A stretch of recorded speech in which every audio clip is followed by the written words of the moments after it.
those that are in attendance today and for those who may be joining us online. We'll move into our consent items.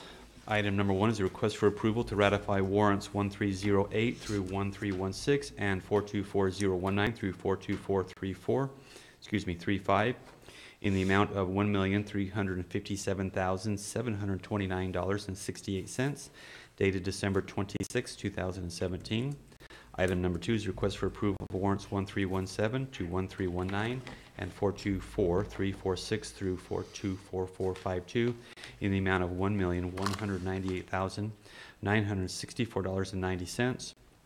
Item number 3 is a request for approval to ratify purchase orders in the amount of $235,253.40, dated December 31st, 2017.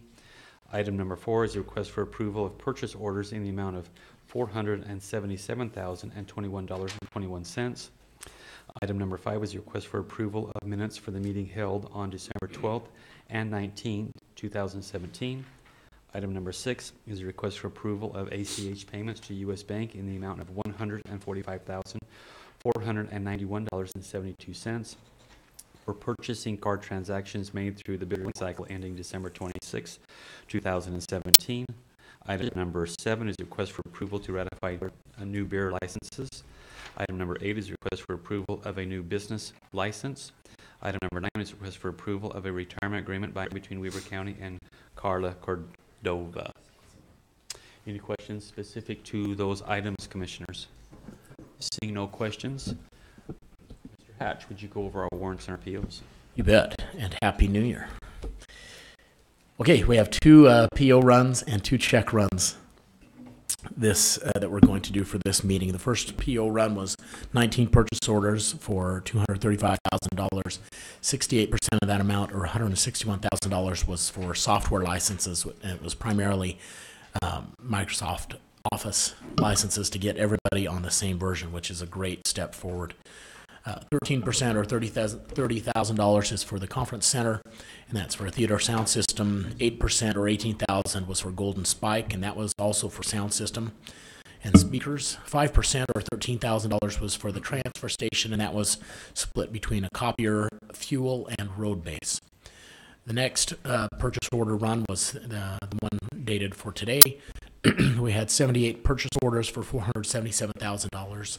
26% of the base, $125,000, was for the library, and that was spread across multiple pieces of equipment and supplies. $25% or $117,000 was for the transfer station. That was also spread across multiple supplies and service purchases. 16% or $76,000 was for the Golden Spike Event Center, and that was primarily supplies.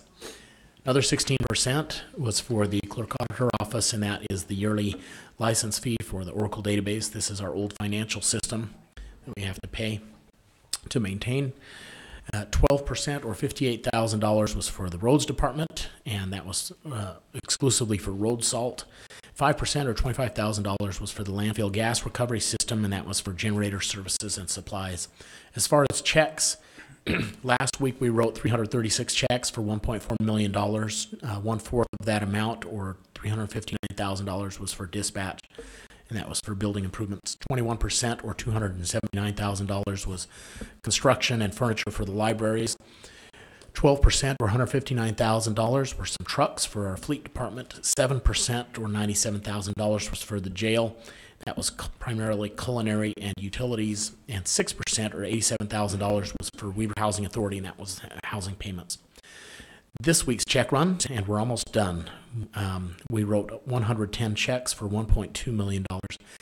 60% of that amount, or $724,000, was for employee health insurance. And 8% or $101,000 was for the Golden Spike Event Center, and that was for the purchase of a tractor. And 6% or $75,000 was to pay for design services for the 12th Street widening project. That's it. Thank you, Mr. Hatch. Do we have any questions for Mr. Hatch? Just a point of clarification. The tractor was actually a loader. Just to be clear. Okay. Yeah. Loader. Tractor loader, but it's a loader, not a tractor. Great. Correct you. And you may or may not have the answer to this, but the gas recovery system, are we close to being at the end of that payment? You remember by chance? Yes, we're close. I believe we have met all of the regulatory requirements to keep it Okay. open.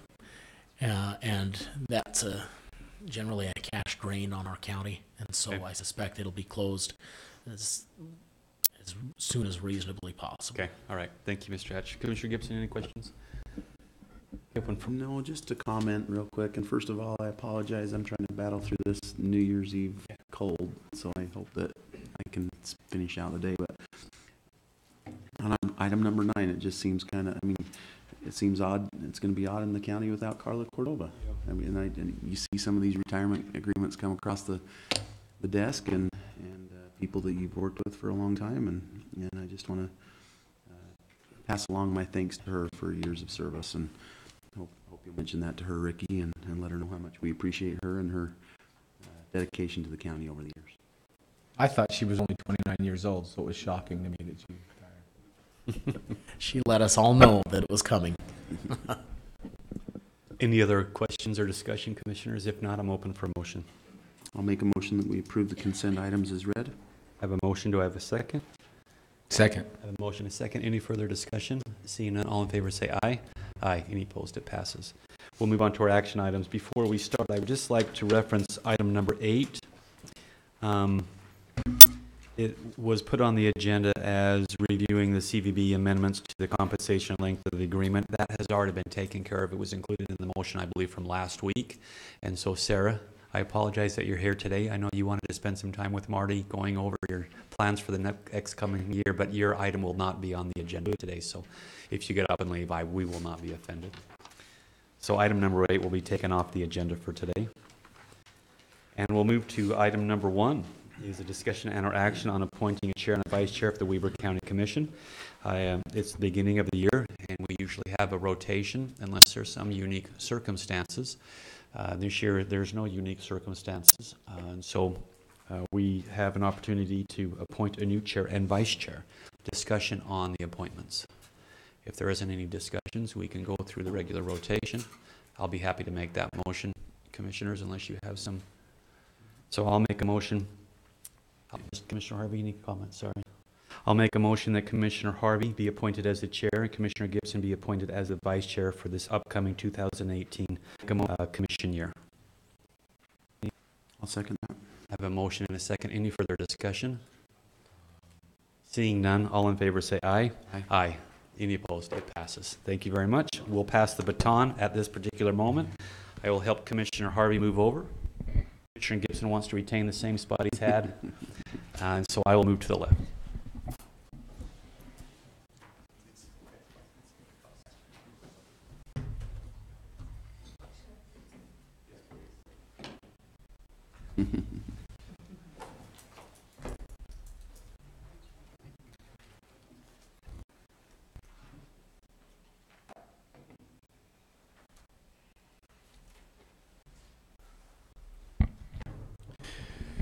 All right, item number 2 on under action items, request for approval of a resolution of the County Commissioners of Weber County appointing members to the Plain City Cemetery Board. Stacy Steen.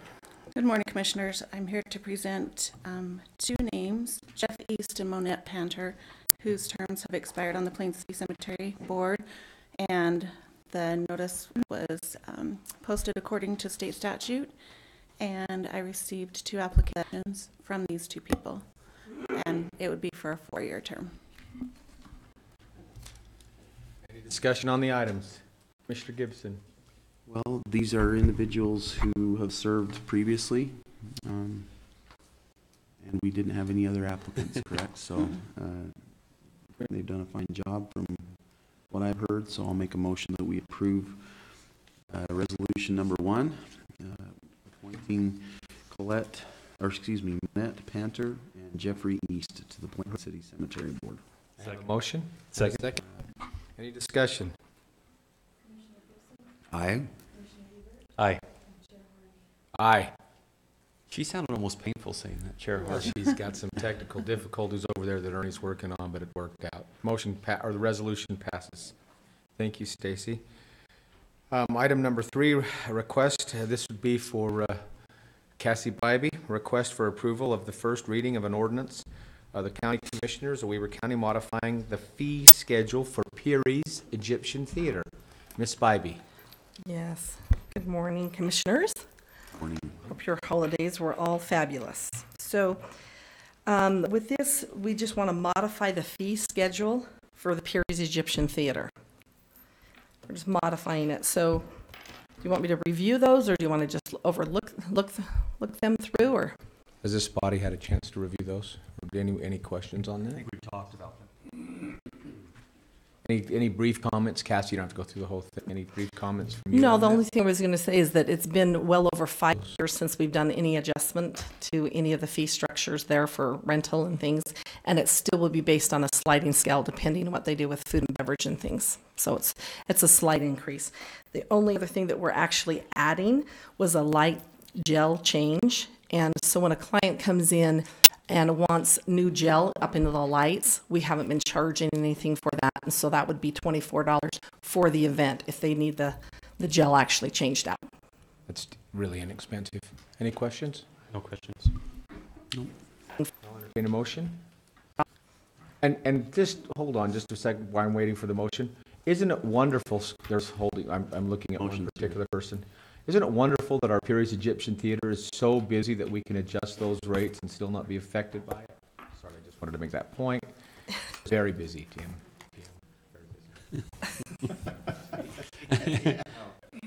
A lot of people have a misunderstanding that the Peary's Egyptian Theater is not used very much, but it is a very busy facility, and I think we're trying to get that word out that tremendous amount of events, excellence in the community. I think is an event that's it really packs them in on Mondays. So A wonderful historic place that stays full frequently. Correct. Okay, I Yes, it entertain a does. motion.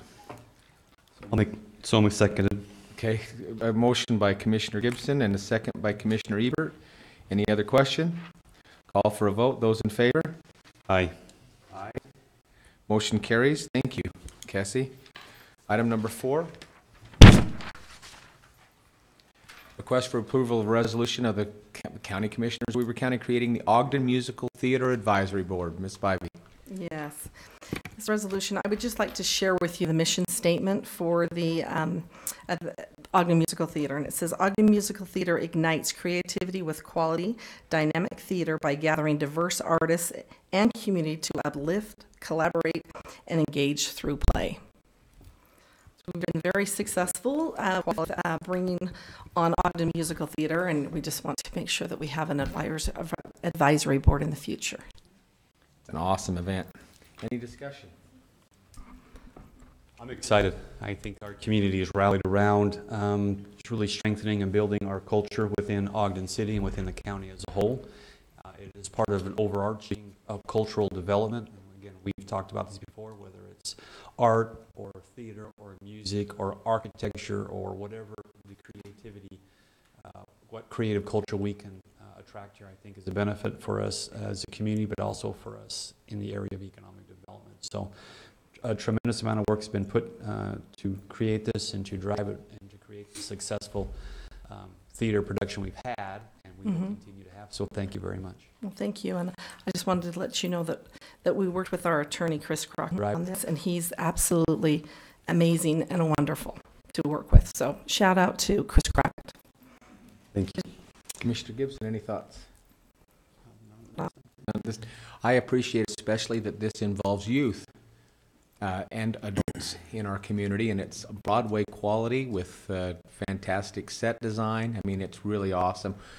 Do you have the dates set for the Ogden Musical Theater for 2018? Yes, we open July 26th, and the show is Annie Get Your Gun, and we're running 13 shows. So it'll actually run for 3 weeks. So it'll be that opening weekend, which is the Thursday, Friday, Saturday, the following Monday, and then it will go Thursday, Friday, Saturday, Monday again, and Thursday, Friday, Saturday, Monday.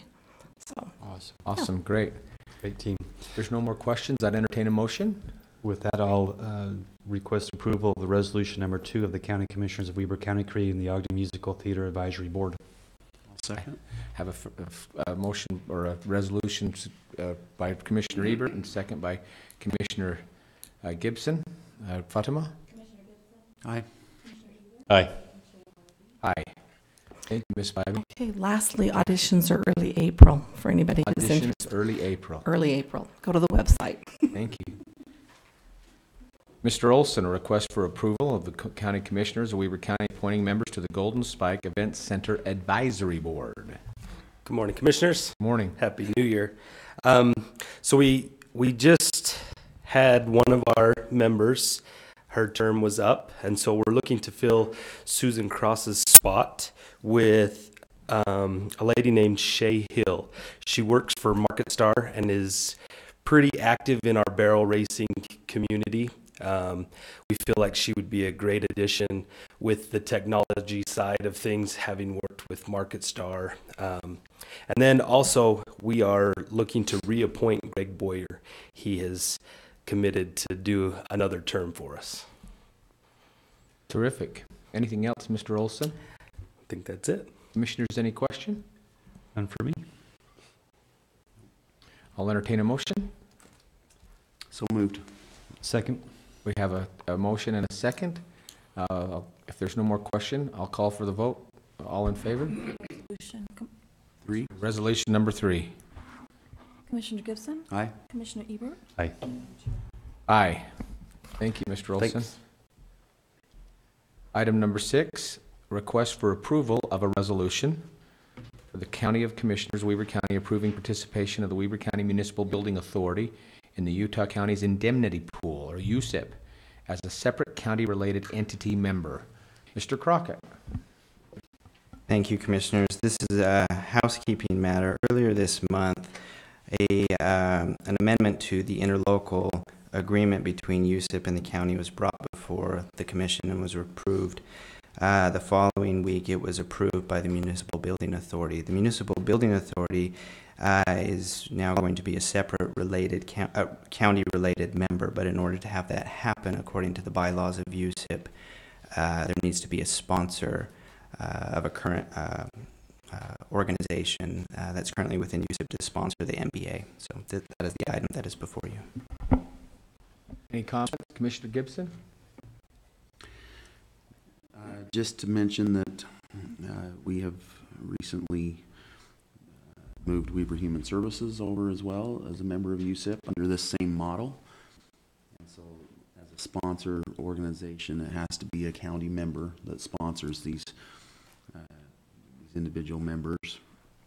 And it seems like a good model. I think USIP has tried to expand their membership model just enough to continue growth, but only in a way that continues to keep counties at the center of what they do. And they don't, they haven't made the decision to go outside of counties into special local districts, but special service districts and county-related entities seem to fit well. And it just, because of that, I think it's a good opportunity to save money and cross our T's and dot our I's and make sure everything is done appropriately and correctly. So I think this is a good idea, and I appreciate your bringing it to us, Chris. Thank you. Any thoughts, Commissioner Ebert? Nope, I think Commissioner Gibson covered it. Very good. If there are no other thoughts, I'll look for approval of resolution would be number 4. So moved on the resolution. Second. Recognized by Ebert, seconded by Commissioner Gibson. Fatima? Commissioner Gibson, Commissioner Ebert, Aye. and Chair Hall. Aye. Resolution passes. Thank you. Item number 7 on our agenda is a request for approval to spend impact fees, or $24,402.50, and other county funds, approximately $20,000, for the Wolf Creek Drive Pathway, or Wolf Creek Eden. The presenter today is Director Sean Wilkinson. Mr. Wilkinson, welcome. Thank you. Good morning, Commissioners, and Happy New Year. Aluna Makahiki Ho. Commissioners, we have a great pathway project going on in the Ogden Valley right now. This is the pathway that runs from the Wolf Creek area down to the four-way stop in Eden, and it is progressing very well. The county last year committed $50,000 in impact fees to this project. We have already spent a portion of those, so the remaining impact fees are $24,402.50. In addition, the county received $20,000 from a movie filming project on the North Ogden Divide recently, and those funds are being used to go toward this pathway project as well. I think that's a good use of those funds to show the benefit to the Ogden Valley, because that road was shut down for a few days during the filming. So You're saying basically because of the inconvenience caused to the Upper Valley, that $20,000 is going to be reinvested back in directly into their community? that is correct. So Commissioners, we are just asking for your approval to spend these funds on the Wolf Creek Drive pathway, the Wolf Creek to Eden pathway, as it's referred to. What's the exact amount again, Sean? The exact amount that the county will be reimbursing the project is $44,402.50. Anything else, Mr. Wilkinson? We have other partners, UDOT and Capon Capital, a local development firm up in the valley, are both partners in this as well and have contributed funds. So working with Weber Pathways, this is all around a great project. It'll be a great connectivity project as well for that. So any questions from the commission? I have a question, and I think we raised this before. We've had this general discussion, I think. Impact fees in the Upper Valley. Do we have impact fees that can be used beyond the $24,000 for this project? We Or do. is this the end of it? No. We have a good balance in that account. So those impact fees can be spent on the pathways that are listed in our capital facilities plan or our impact fee plan. We do have specific pathways. This is one that is listed. The Pine View Loop pathway is another. So we still have a balance. Could we, I don't know if I can make this motion, but maybe have some general discussion. I'd like to keep the number at the 44,250 or whatever the number ended up being, but use a portion of the 20,000. We had talked about where we could allot those dollars, and we thought one of the areas that would be good would be the Ogden Valley Community Foundation, which does a lot of work up there. And if we could use maybe 10,000 out of that 20 for the OVCF, or the Ogden Valley Community Foundation, and then maybe take another 10,000 out of our impact fees, and we do have impact fees that would be available for that, and if that doesn't hurt that fund, I think we'd be probably doing a tremendous, it would be a tremendous value for that Ogden Valley Community Foundation, and then still have the dollars to move forward that project. Thoughts? I think Commissioner Gibson had talked about trying to do that, and didn't occur to me until we started talking about the impact fees we may be able to still do both and not hurt the projects or hurt the general fund. Commissioner Gibson? Well, 24,000, Sean, Yes. that's for impact fees, and you're just suggesting, Commissioner, that we increase that by 10? Yeah. So we take that to 34. What was the thought process behind the 24,000? The 24,000 is the remainder of the initial $50,000 commitment that the county gave to this pathway project. We have already spent just over $25,000 that has been given to Weber Pathways already. So this is just the remainder of our initial commitment. We can certainly increase that. What is our impact fee balance? I couldn't tell you the exact balance, but I believe it's significant. It's over $100,000.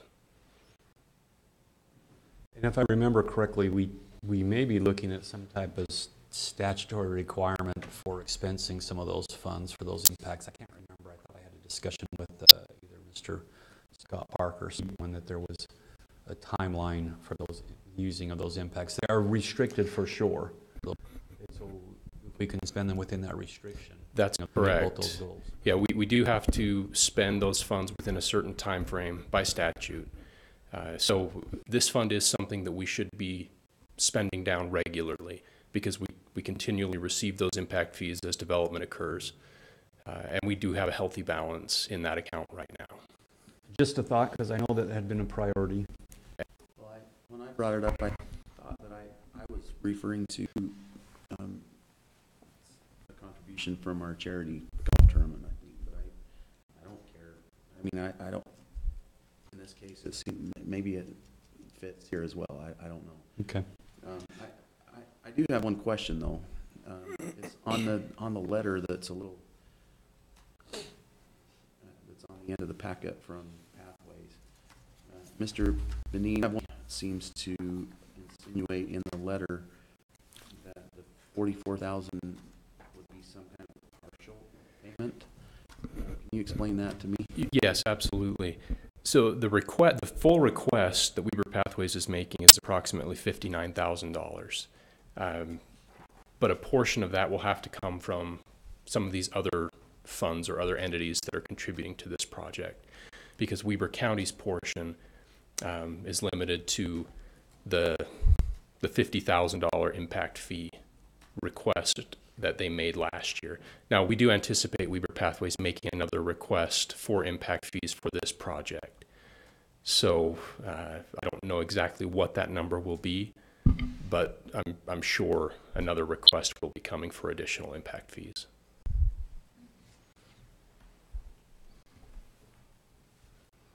Any other discussion? I just wasn't sure if that meant that there was some kind of a additional commitment that had already been made. I can understand his desire to ask for that, but the way that it's phrased here, it makes it sound like there's an additional commitment that has been made. We have not made an additional commitment. There has, I'm sure, been discussion about that, about what the county would be willing to contribute with future impact fee funds because they have to be spent on specific projects. But we have not made any official commitment. Well, okay, back to your point, Commissioner Ebert. I don't know what is appropriate as far as funding for the community foundation. I will just point. They are a tremendous organization, I think, that does a lot of good, and I do think that that is a good way to get the word out and to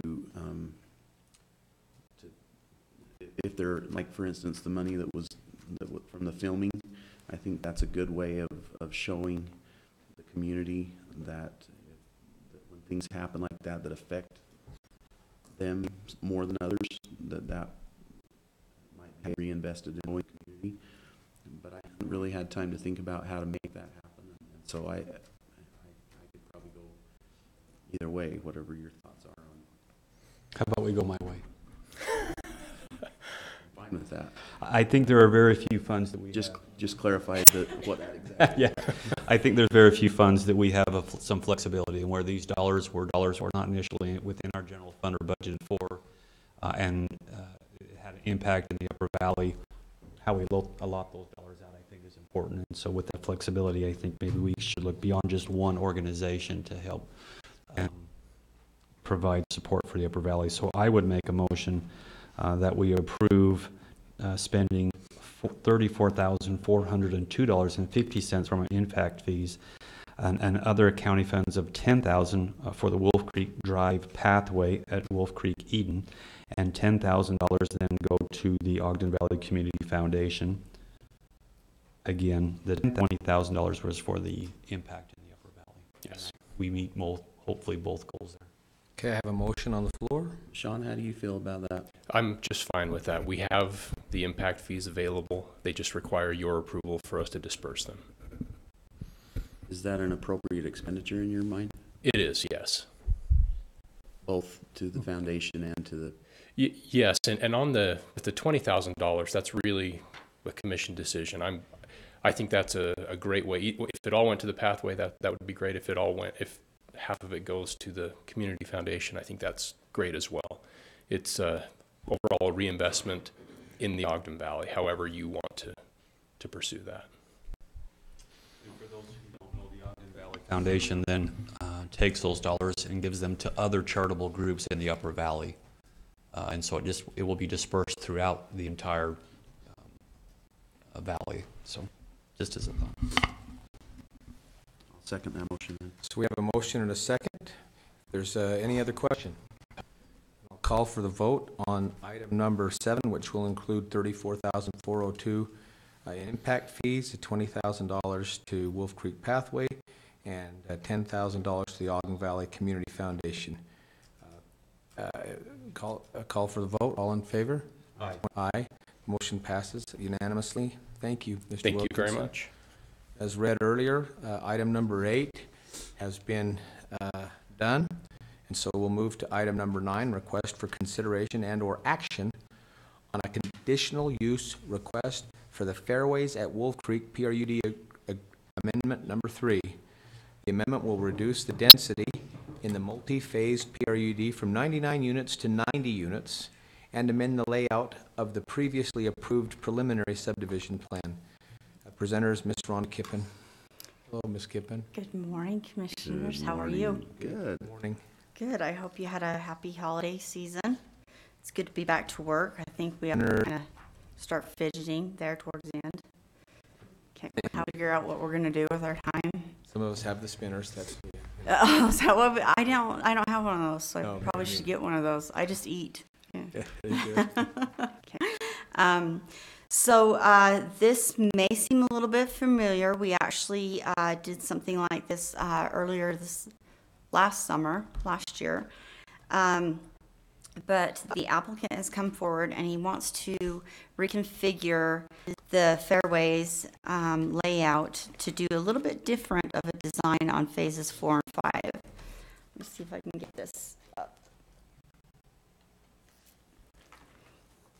So phases 1 through 3 are pretty much built out.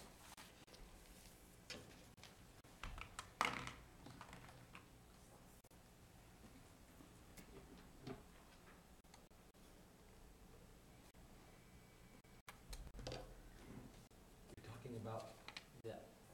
Sorry, it's not on the map yet, probably. The subject's outlined in red on our packet, correct, Rhonda? Yes, subject on page 5 is outlined, and I didn't outline it on page 6. So, but what we're looking at is basically from this portion here and all the way down here to Patio Springs and back up and around. But the 90, basically what will be the 90 units is this entire Fairways development.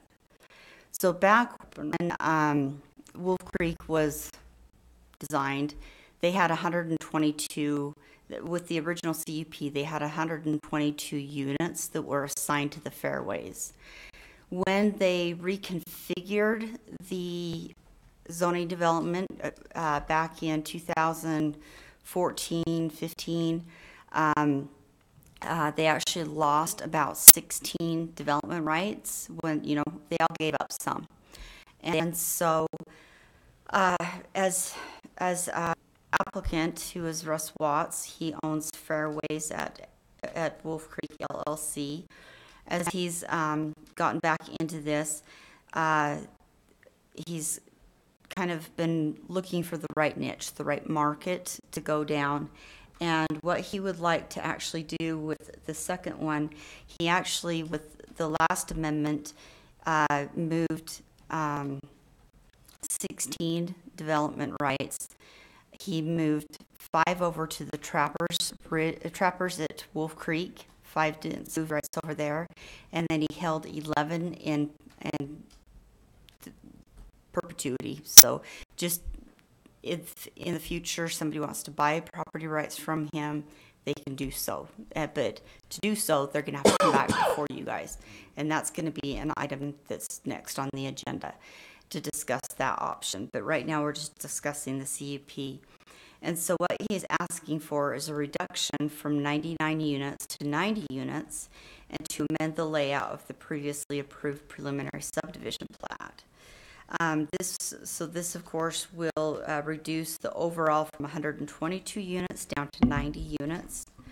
The Ogden Valley Planning Commission, after taking public comment and reviewing the proposal, recommends approval of the request to amend a previously approved conditional use for the Fairways at Wolf Creek PRUD.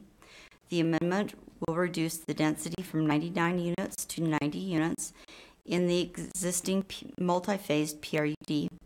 The PRUD amendment is necessary to receive approval before the developer can move forward with the final subdivision application for the Fairways at Wolf Creek PRUD. As I've analyzed this proposal, basically it conforms with the Ogden Valley General Plan by encouraging development within existing resort-related areas. The lot areas in the FR3 zone are a minimum of 6,000 square feet, and these all are way larger than 6,000 square feet. With PRUD, however, it does allow them to drop below, but they are maintaining higher than 6,000 square feet. We are going with some, PRUD allows them to go for lesser setbacks. So we're going with a front yard setback of 15 feet, a side yard of 10 feet, a rear yard of 15 feet, and a side-facing street at 15 feet to allow for clear visibility on those corner lots. The one thing I did notice in reviewing the subdivision plat is lots 14, 15, and 16 need to have a no access note and a no access line. Those are these lots right here along the north. Can you guys see that on your computers? Right there. Those are, so actually, if you can't see those on your computer, if you look at page 6, you will see the extension of 14, 15, and 16. There is a road that is to be constructed in the future.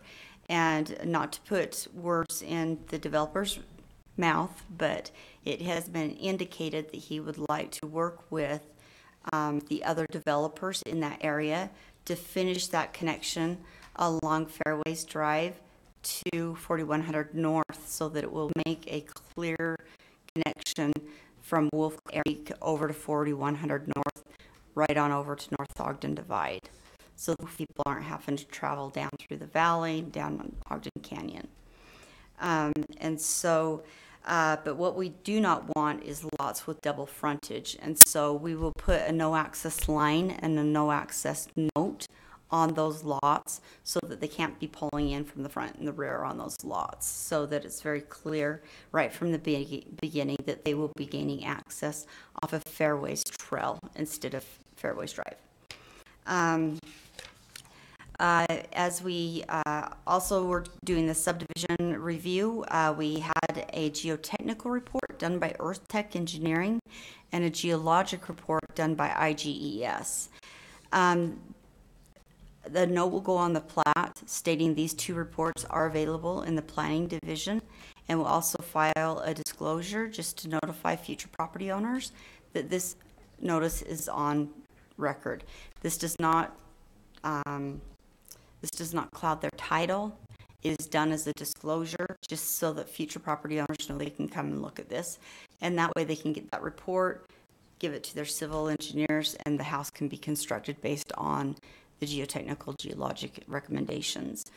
But there was not basically anything really hazardous. We do want to make sure that the geotechnical engineer is out on site during the excavation of these homes, just to make sure that they don't find anything hazardous as they were digging. Culinary water, irrigation, and sanitary sewer will be provided by Wolf Creek Water and Sewer District. The review agencies, we've got an approval in from the engineering division and the fire division. We have not received a review yet from the surveyor's office, but we are anticipating that at any time. Additional design standards as far as the subdivision process goes, the applicant would like to utilize the ability to have nightly rentals as an option allowed in the PRUD zone. And so if the commission is okay with that, that is something that's very typical up in the Wolf Creek area. I'm not aware of any of the subdivisions up there that don't allow it. Their CC&Rs restricted a little bit more than we do. We say nightly rentals, so it's literally every night. Most of the CC&Rs say every third night. So we just let them police it that way. But they would like to utilize that as in phases 4 and 5. Currently, the proposal does not include lockout sleeping rooms, so we would not need to increase the amount of parking. And so a note would just need to go onto the plat to provide future owners that this area is approved for nightly rentals. As far as traffic safety and traffic congestion, as long as that no access line is put on those northern lots, we don't see any problem with traffic connection. It will actually connect to the connection will come in here to in the north currently, but it will actually eventually come in here on the north. So it will lessen the congestion that would be coming through here, coming here, and then it will make a straight connection all the way down to Patio Springs. So, and eventually, as the bridges, because this is where the bridge location is, we will see a connection going along here, along Fairways Drive, that will literally connect into 4100 North. So that takes care of the traffic safety and traffic congestion. It's just kind of that ball that is slowly rolling. No outdoor advertising has been identified.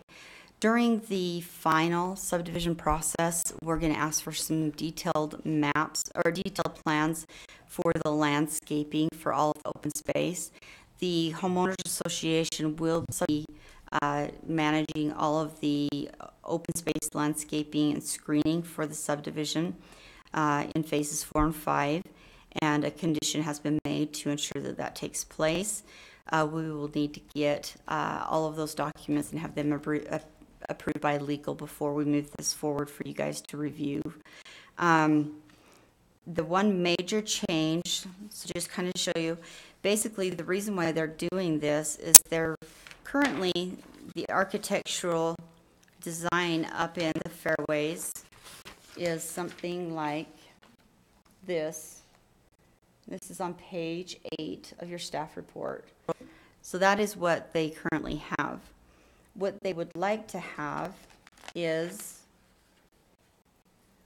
some larger homes. And these larger homes would obviously need larger lots. And so the lots that were on our previous amendment wouldn't facilitate a home up there. But this is what the market is driving, and this is what the applicant wants to go after. And so he's going after these larger size homes, but the architectural standards and details still match the remaining part of the fairways. If I remember correctly, the biggest hang up last time was, so I'll finish this part and then I'll remind you the last. So they've provided civil engineer drawings that have identified the existing and proposed topography and adhere to all of the engineer's comments thus far.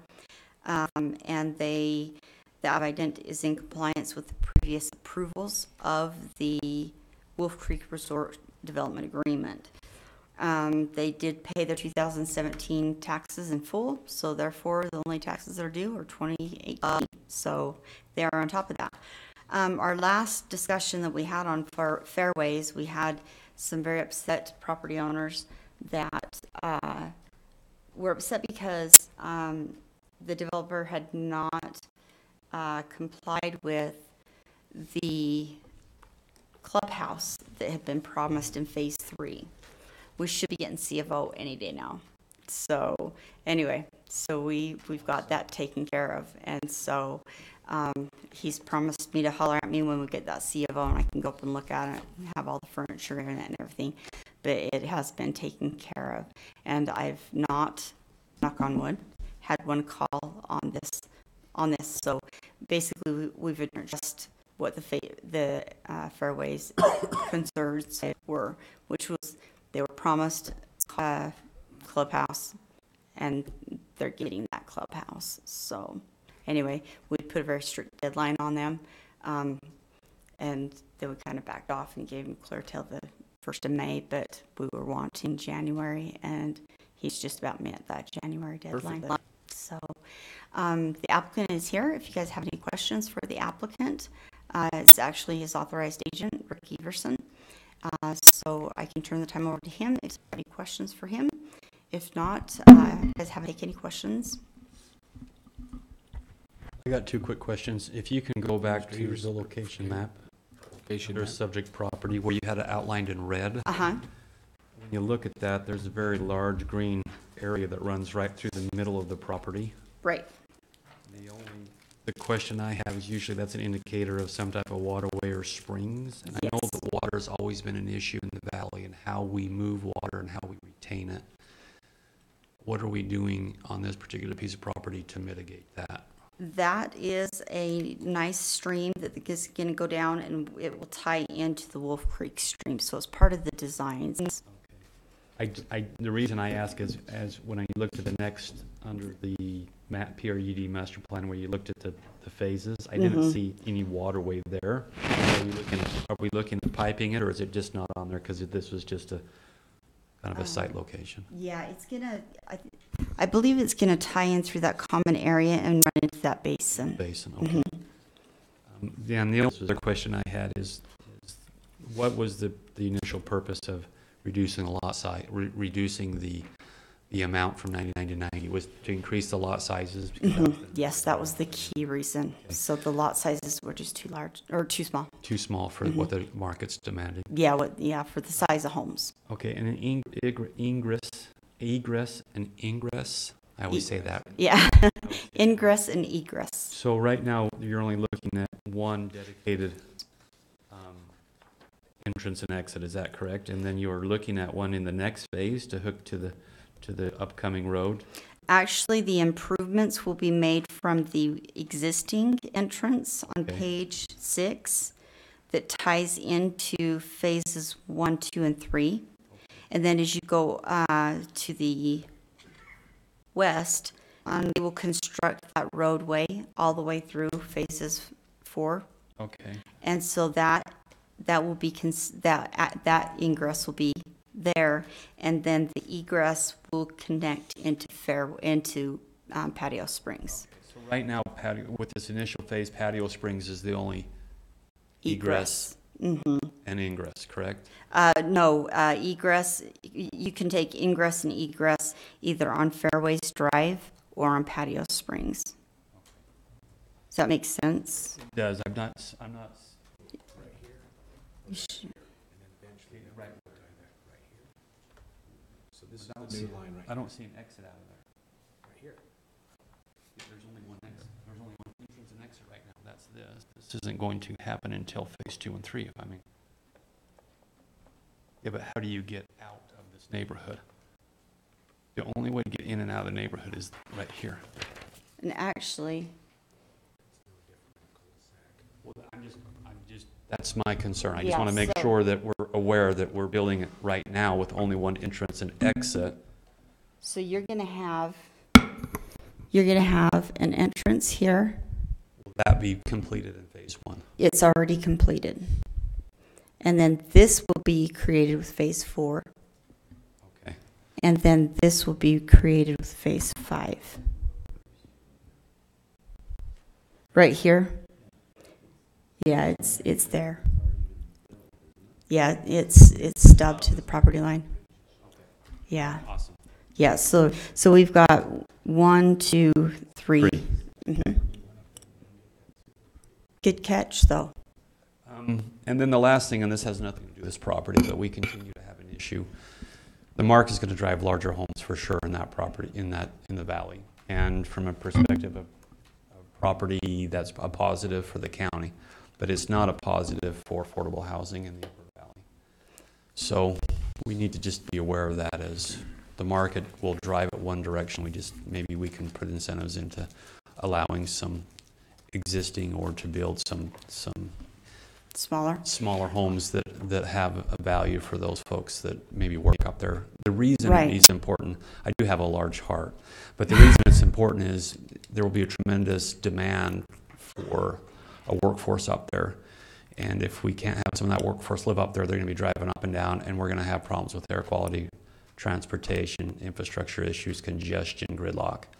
And so and you're already aware of this, I'm just throwing this out here. We just need to be aware that we need to have some affordable housing in the Upper Valley for that workforce. For sure, and the bridges actually is planned for a significant amount of those smaller homes that will provide for the work, more for the workforce, more for the, and there's actually quite a few in the fairways and over, I don't know about the trappers, but in the fairways that are more affordable. And so these are going to be more of the high end, of course, but in the bridges and in phases 1, 2, and 3 of the fairways, they are a lot more affordable than the rest of the homes. Thank you, Brenda. Thank That's you. all I have, Chair. Okay, any more questions, Commissioner Gibson? And I'll entertain a motion. Well, I don't care. Do we want to hear from the petitioner? Rick, any questions for us? I feel comfortable at this point. Great, let's move forward with the, entertain a motion and then.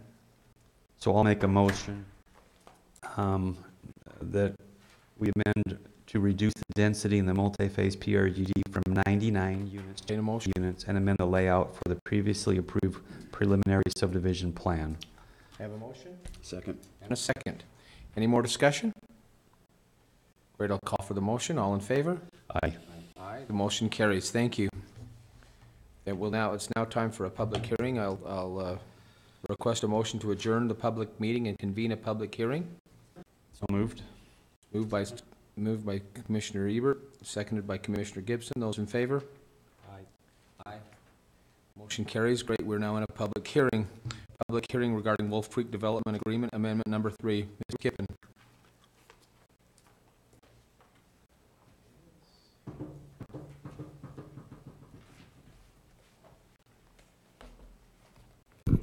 So we kind of put the cart before the horse here.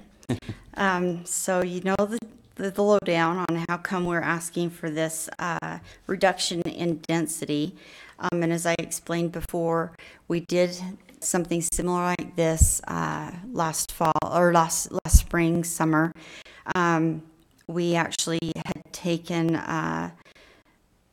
the density from 115 dwelling units down to 99. 5 density units were relocated to trappers at Wolf Creek, and 11 density units or rights were held in reserve to be transferred at a later time. The second amendment to the ZDA was recorded on July 5th, 2016. Also, that was 2 years ago. Mm-hmm. Wow. Barely 2 years ago. That just blows my mind. Time flies. I like working here.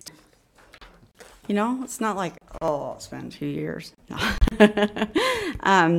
So the applicant has petitioned the county to ask for these remaining 9 density units that have now come from the fairways to be held in reserve so that they can be transferred, sold, or assigned at a later date.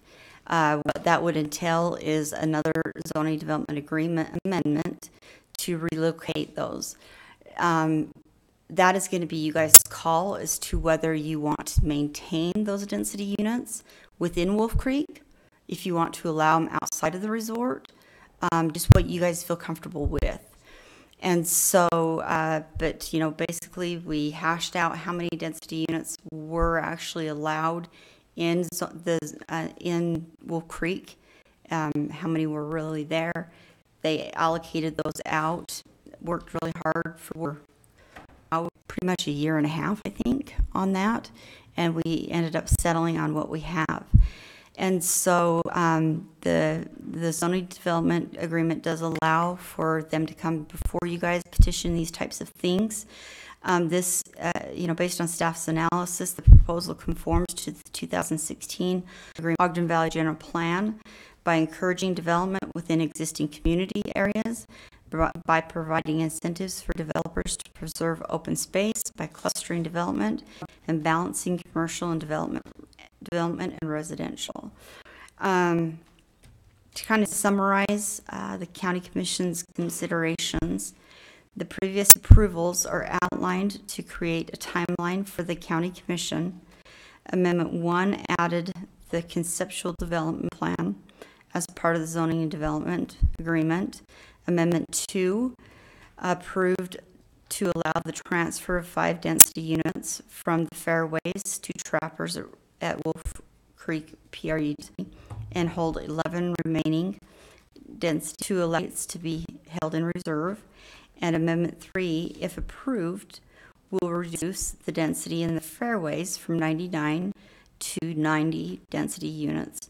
The overall approved units to be held in reserve, if this request is approved, will be 20. And as I said before, it would have to come before the commissioners for any type of transfer or sell before they could even enter into anything. So the things for you to consider is, does this proposed amendment coincide with the vision of the area? Is the proposed amendment harmonious with the Ogden Valley General Plan? Does the proposed conceptual development plan meet the current goals and objections as outlined in the Ogden Valley General Plan? Does the proposed enhance the public health, safety, and welfare over the type of development that could otherwise occur? And does the proposal to amend the conceptual development plan negatively impact the surrounding properties and uses? The Ogden Valley Planning Commission recommends approval of the request for the Third Amendment to the Wolf Creek Resort Zoning Development Agreement by amending the conceptual development maps as part of the zoning development agreement to allow for a reduction in density in the Fairways at Wolf Creek from 99 units to 90 units and hold 9 additional density rights in reserve to be held or to be sold, assigned, or transferred at a later date, and only after receiving county commission approval of the transfer. This recommendation is based on the findings that are listed in the staff report. Do you have any questions for me? Commissioners? Any questions? Great. How can you have questions when she explained it so thoroughly? Then this would be an opportunity in this public hearing to hear discussion on this item. We'll have another public hearing on other items in just a few moments. But is there any, from the galley here, is there any discussion regarding this item? Any folks come forward? We have 3 minutes. Seeing no persons interested in discussing this particular item, I will request to make a motion to adjourn the public hearing and reconvene a public meeting. So moved. Second. It's been moved by Commissioner Ebert, seconded by Commissioner Gibson. All in favor? Aye. Aye. Aye. Motion carries. We're now back into a public meeting.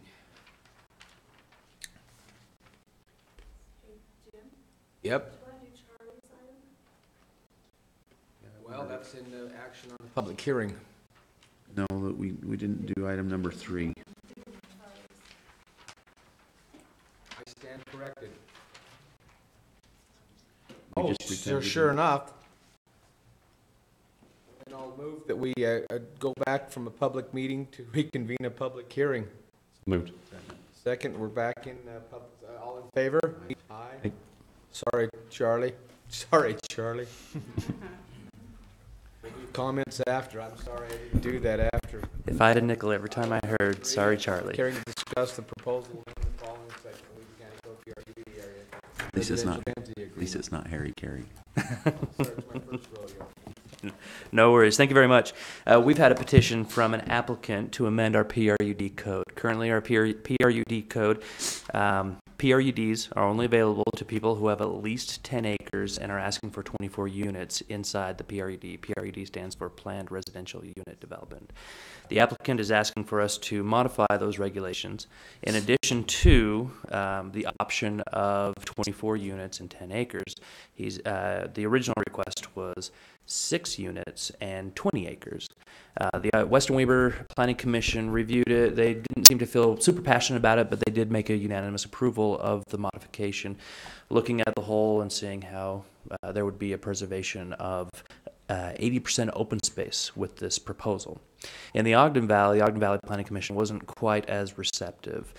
They mentioned that through the cluster subdivision code in the F40 zone, they get 90% open space. In the F5 and 10 zones, they already get 80% open space.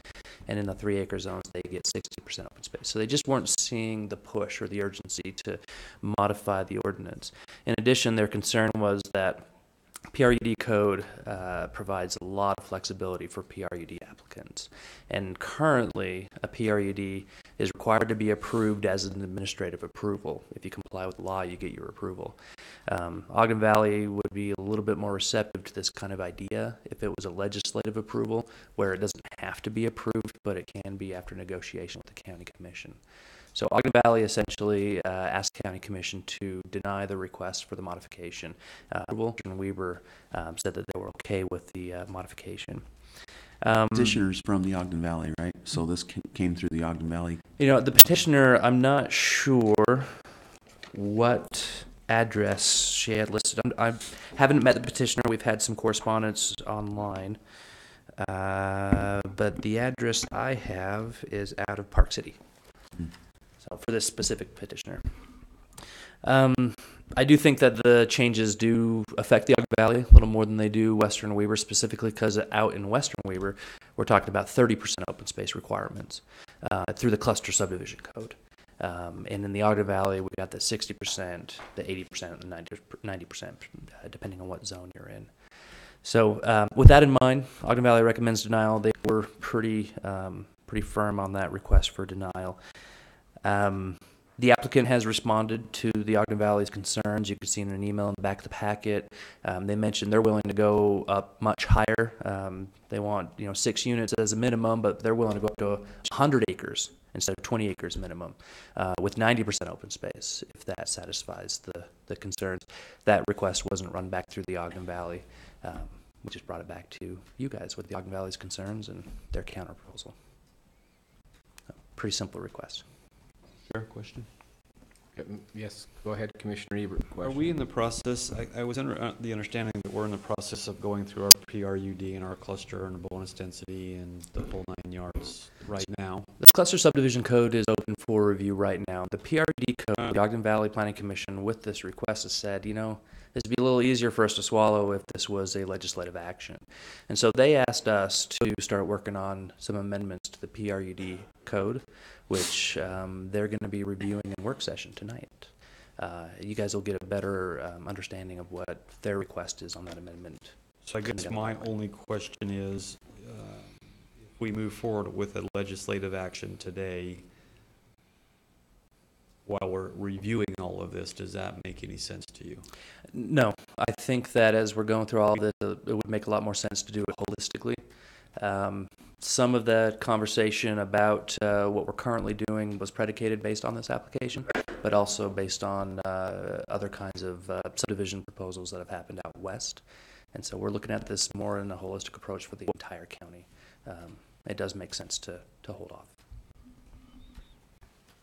Any other questions? Commissioner Gibson. I would like to hear from the petitioner if they are here today. I'm not sure if they are. Great.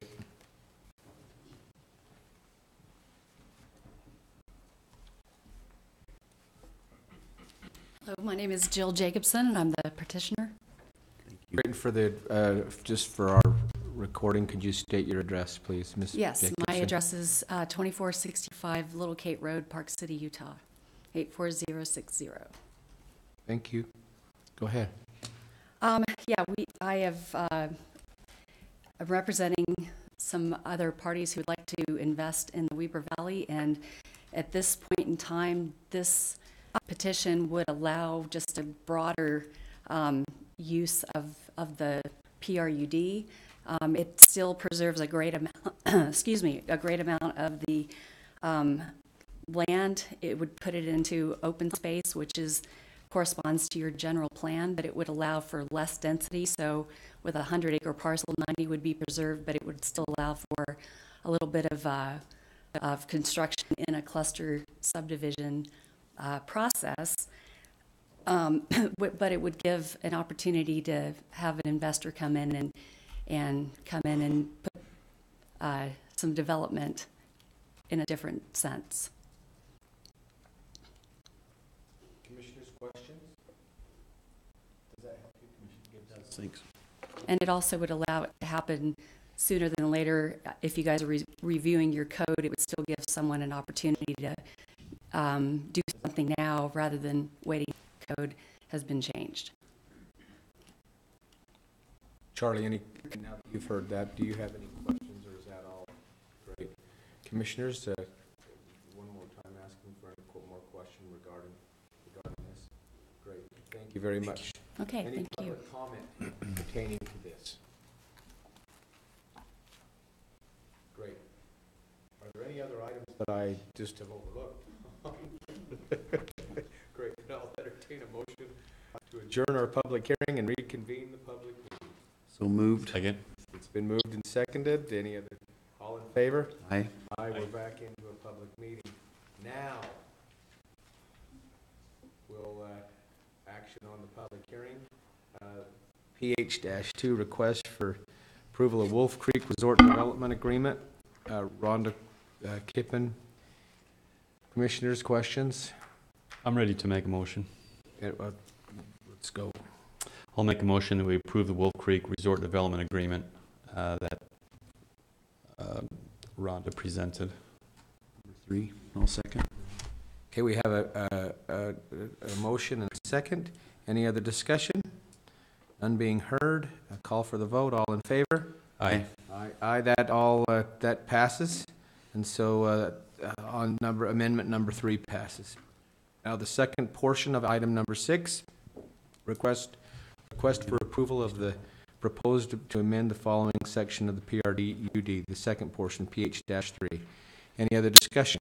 Before you do that, Rhonda, did you have something else you wanted to add? It was on the CUP. Oh, okay, the one we just did? Sorry. So we need to go back again and do something? Do you want to mention it now, even though we just? It's okay, because we can do his first. Okay. Okay, we're still on item 6, the second phase of 6, or the PH-3, regarding the density regulations and flexibility. Commissioners? So I wanted to hear from the petitioner because I think she makes some good points, and I think there's some reality there to what she's saying. I'm a little concerned about this for a couple of reasons. First of all, I maintain that I think that there needs to be, in a master plan,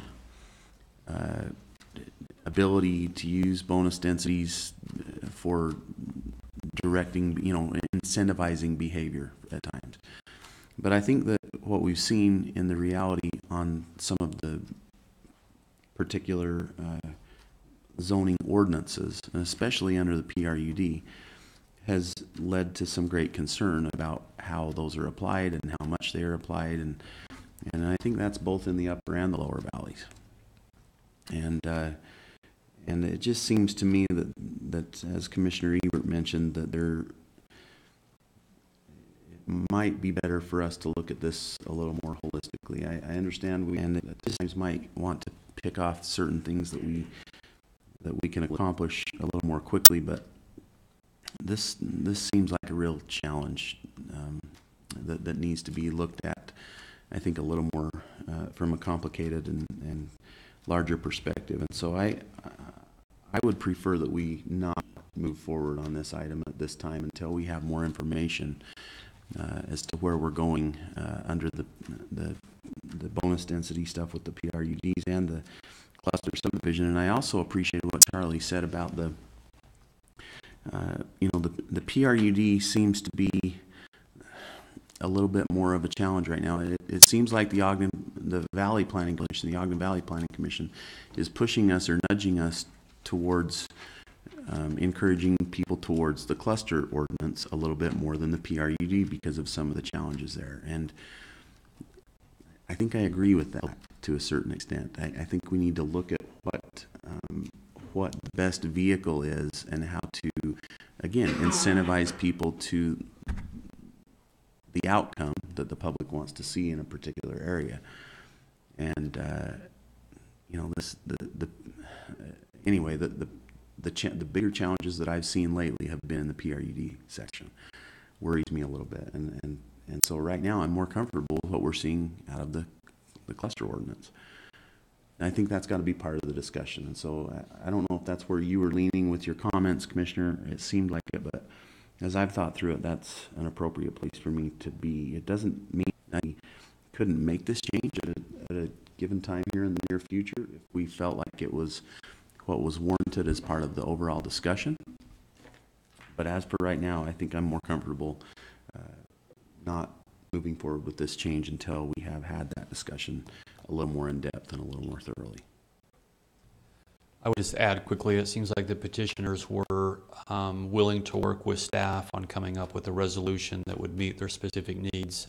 So my recommendation is that staff works with the petitioner and then continues working on the PRUD so we can find some resolution that maybe can meet both of those goals that we have to kind of tighten that up, but also have the flexibility needed to help the development of property. So I'm in agreement right now to maybe table this until staff can work through the PRUD process. Mr. Grover, I know, has talked to us several times about it also. So it appears that there will be no motion for the PH3, so that... Well, do we need a motion? Can we, if we just make no motion, Rick, is that okay, or something that we need to take an action on? We can table it and then have staff work and then make a recommendation when they bring it back forward, and then the petitioner can revisit if the petitioner doesn't feel like staff has come to some type of compromise, and then we can make a decision on whether or not we need to move up or down on it. If you Mr. want to Grover. You definitely table it, but where we have an actual petition before us at this time, it'd probably be good to have some time certain date that it comes back before you. Typically, they're looking for an approval or a denial, but if you do decide to table it, it would be best to have a time certain date. And do you have a timetable for us on? We're going tonight, as Charlie mentioned, to the Planning Commission. We're going to be talking about it in a work session. I would probably give a couple months and then bring that back before you. By that time, we should have, some type of, at least we can give you an update, and we can be working with the applicant on that. So, if you give it to the first meeting in March, I think that's definitely doable. I could go either way on that, Commissioner. I guess my only thought is that this is a small piece of a much larger discussion, and it could come forward at any time. If we simply deny this application, it could come back forward at any time, I think, as part of, as part of a staff recommendation or another individual petition. If this reaches the level of something that we think that we really want to do, we just want to verify some things, I think that would be the place for tabling it with a time certain. And I could go either way on that, but I think my preference would be to deny the petition at this time and see if this rises to the top of the heap, as part of that overall discussion. But I'll go either way. I could go either way. Additional discussion? No, I'll make a motion. We table it till March, the first meeting in March, and request staff continue work with the petitioner to see if we can find resolution to the specific issues they have. If they can to that time, the petitioner is welcome to come back and make that petition again, and we can vote up or down on it. That's just my motion. I'll second then. So there's a motion and a second to table this until the first meeting in March, which would be March 6th, 2018. Any other discussion on this item? Those in favor? Aye. Aye. Okay, it's tabled until the 6th of March. Now we're going to go back to item number 6, PH-2, and talk about a CUP. Rhonda? I'm sorry, there was just a minor change on the conditions for item number... PH-2. That's how they get you, the small print I every know, time. it's a small print every single time. So Payment in there somewhere. it's on item number 9, which was the request for the consideration on the CUP. from the density. When I went over the setbacks, I was going over some initial setbacks, and when they got the staff report, they had been finessing the engineer drawings, and I probably have an email in my email box saying, hey, we need to change these setbacks to, instead of a front yard setback at 10, side at, instead of a setback at 15, they needed to move it to 10. Rear yard at 10 needs to be moved to 5. A rear from 15 to 10. A side yard facing street from 15 to 10. Basically, the engineering division is having a 60-foot right-of-way going through there. So by the time you have a 60-foot right-of-way going through here, and then you have a 15-foot setback, that basically puts them, a good 45 feet away from the street. And so, anyway, they're hoping to get a little bit closer to the street to utilize a little bit bigger backyard. So, anyway, the applicant can come and discuss it a little bit further if that will clarify some of the. I'd love the applicant to come forward. Sounds good, because I'm like, oh. I'll turn the time over to Rick Everson.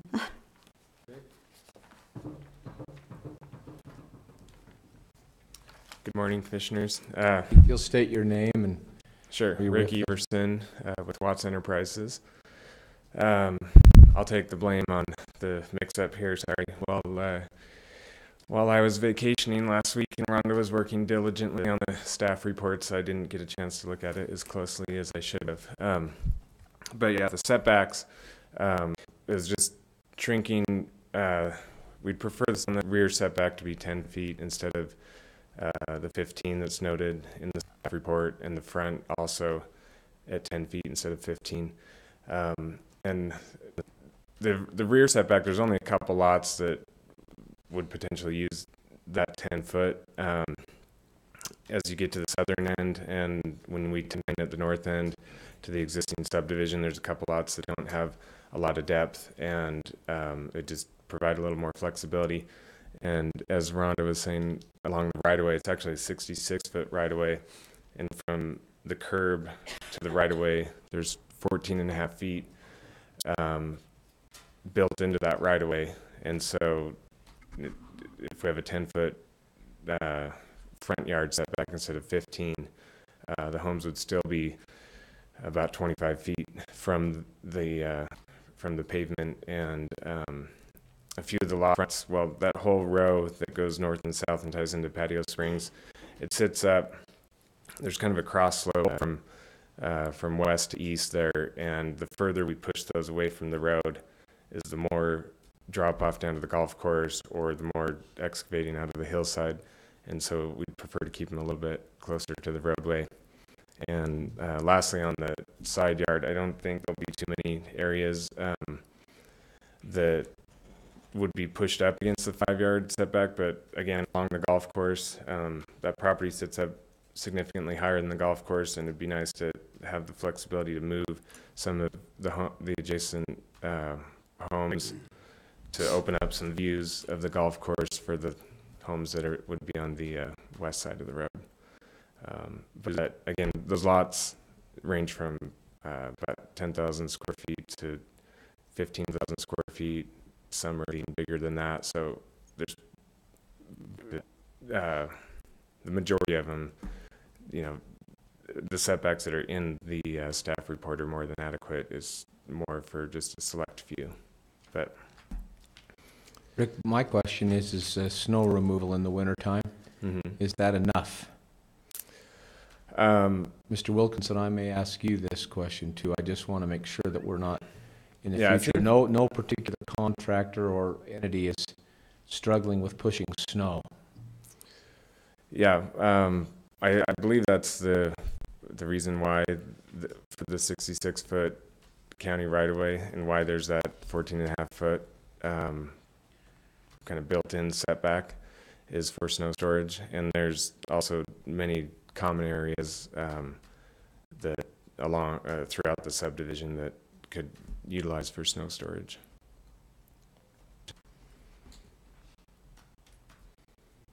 Questions, commissioners?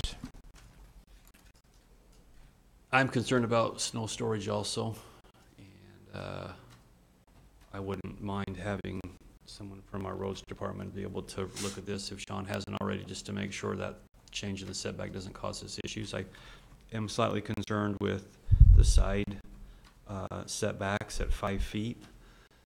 I think that's I think that's too close. I think any type of fire needs a collapsible zone on a house, as with the other types of buildings. And I don't know if that 5 foot allows us a collapsible zone or provides for enough fire mitigation, in my personal opinion, especially if you're planting bushes and garbage cans. I mean, you just can't get around the side of a house with that. If you're only looking at 5 feet, so I do have a concern about that. Other than those two things, those are my concerns. Rhonda, point of clarification, didn't it go from 15 to 10 on the side? 10 to 5. 10 to 5. Unless it's facing a street, then it's 15 to 10. So those would be my two concerns with changing those setbacks. And this may be a question that Rhonda might better answer, but if we have, so if it's only a few lots that would really utilize these, I wonder if the plat states the specs for the entire subdivision, when we go for building permits on these specific lots, if we needed to or desired to have a variance in that setback, is that set in stone by the plat, or can that be looked at the building permit level? And the fire marshal could look at collapsible space, roads can look at snow storage, that sort of thing. I don't know if you guys, if I'm asking the right group, or maybe Rhonda could. With this being a PRUD, I have done PRDs in the past where it will show a typical setback, and then it will show setbacks for lots 101, 105, 117 have these setbacks. And so the ones with special setbacks that are the unique ones, those are the ones that would have the different setbacks that are on the recorded plat, so that when we're doing the land use permits during the building permit process, we obviously pull those, and we would be making sure that the adequate setbacks are put on the land use permit at that time. So it's not something out of the ordinary. Are we at a point right now where we can determine which lots those are? We could do that at final. So basically, we could change the condition number 6 to say that on the final subdivision plat, the setbacks will be determined. The final setbacks will be determined, and we'll bring in we can bring in the questions to fire and the road crew about snow removal, fire hazards, all that kind of stuff. I'm comfortable with that. So if we would just change condition number 6, instead of saying those things, we could just say the final subdivision plat will address the minimized setbacks. The adjusted setbacks. The adjusted setbacks, yeah. Okay. Do we probably need another motion then? Yes, yeah. Just to make sure with Mr. Crockett, are we comfortable with that type of language? Have that amended as a condition? Yeah. Yes. Well, okay. So Fatima, do you need us to restate that? Or did you get that? Because I'm just going to say so moved. Okay.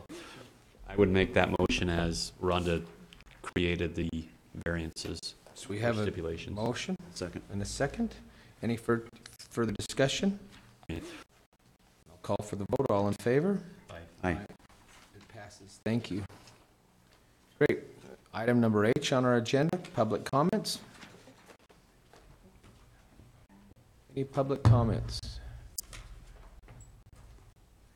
Seeing none, I'll entertain a motion. Move to adjourn, and we have a motion and a second. All in favor? Aye. We stand adjourned. Thank you. Sit adjourned.